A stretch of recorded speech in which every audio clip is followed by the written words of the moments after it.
ฝากใจไปด้วยกันฝ่าฟันไปด้วยใจบ่เกรงบ่หวั่นพวกเขาคือพลังขององค์พระคริสต์อุทิศตัวรับใช้หากเขาไปด้วยกันผูกพันกันด้วยหากพระคริสต์มั่นคงเขาจะบ่ล้มลงพระองค์จะทรงนำเฮาสู่เส้นชัยเพียงมอบถวายกายใจวิญญาณคอยฟังพระองค์กล่าวด้วยเสียงเบาๆกล่าวในใจของเฮาให้มุ่งน้ำพระทัยเพียงมอบถวายกายใจวิญญาณคอยฟังพระองค์กล่าวด้วยเสียงเบาๆจะทรงนำเฮาถ่อมใจลงยอมฟังพระองค์เมื่อเฮาไปด้วยกันผูกพันกันด้วยหากพระคริสต์มั่นคงเฮาจะบ่ล้มลงพระองค์จะทรงนำเฮาสู่เส้นชัย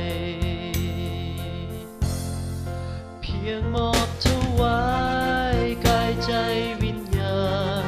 คอยฟังพระองค์กล่าวด้วยเสียงเบาๆกล่าวในใจของเฮาให้หูน้ำพระทัย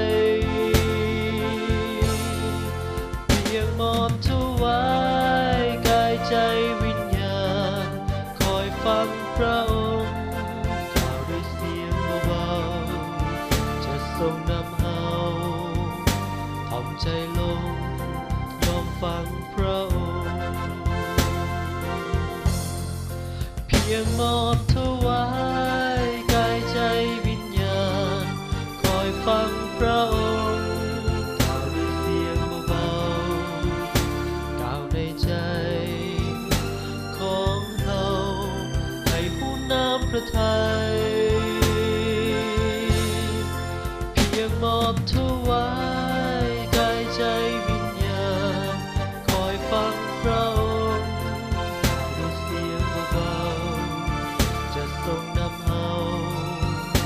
ถ่อมใจลงยอมฟังพระองค์เมื่อเฮาไปด้วยกันผูกพันกันด้วยหากพระคริสต์มั่นคง